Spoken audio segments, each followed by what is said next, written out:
جب جنم داخلہ بننے لگا تو اس ملک میں ایک فرقہ اور ایک طبقہ ایسا بھی ہے جو ہمیشہ اس ملک میں رہنے والے مسلمانوں کو شک کی نظر سے دیکھتا ہے،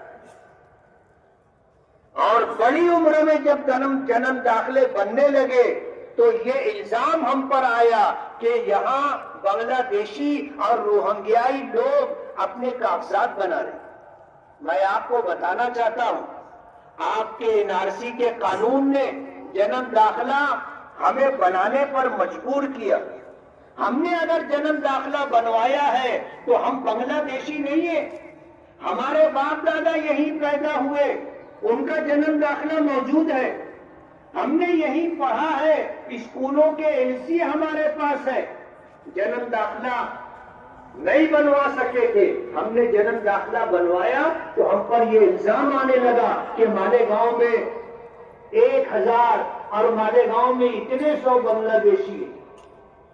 اللہ کا بہت بڑا کرم اور احسان ہے کہ اس شہر میں ایک بھی بنگلہ دیشی آج تک ملا نہیں، ایک بھی روہنگیائی یہاں گرفتار نہیں ہوا، ایک شخص بھی ایسا نہیں مل سکا جس کے متعلق بنگلہ دیشی یا روہنگیائی کہا جا سکتا تھا۔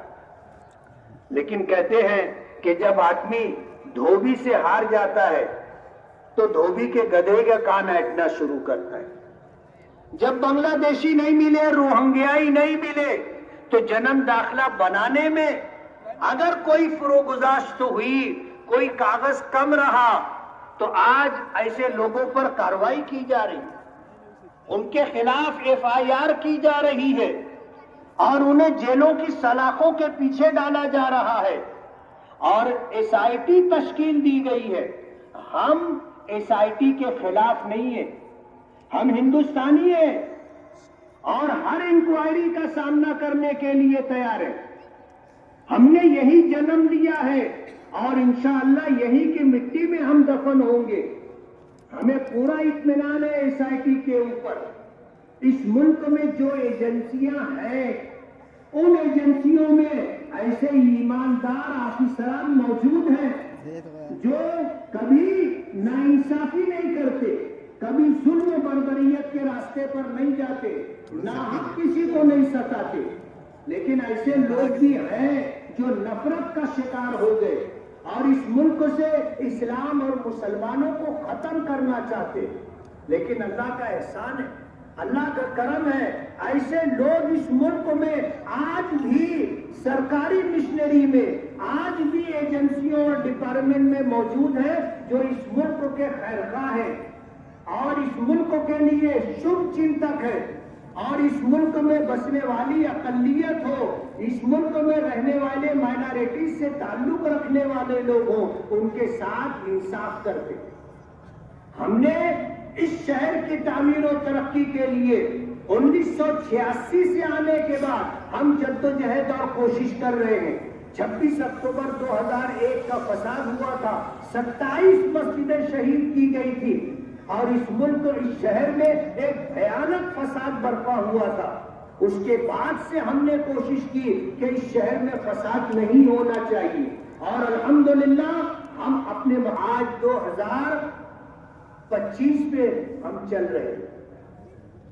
100 سال سے زیادہ کا عرصہ جمعیت علماء کے قیام پر گزرا، اور اللہ رب العالمین کا ضابطہ ہے کہ جو چیز اللہ کے بندوں کے لیے نفع بخش ہوتی ہے، اللہ اس کو قائم رکھتا ہے، اس کو سلامت رکھتا ہے۔ 100 سال میں کتنی تنظیمیں، کتنے ٹرسٹ، کتنی سوسائٹیاں اور کتنے ادارے وجود میں آئے اور صفحے ہستی سے مٹ گئے، آج اس کا نام بھی کوئی نہیں جانتا۔ لیکن جمعیت علماء اپنی خدمات کے ساتھ، جمعیت علماء اپنی آن بان شان کے ساتھ الحمدللہ قائم ہے۔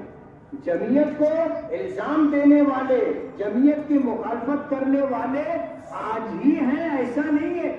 اس کے قیام کے دن سے جمعیت علماء کی مخالفت کی جاتی رہی ہے، لیکن کہتے نا کہ مخالفت سے میری شخصیت نکھرتی ہے، میں دشمنوں کا بڑا احترام کرتا ہوں۔ جمعیت علماء 1 کروڑ 60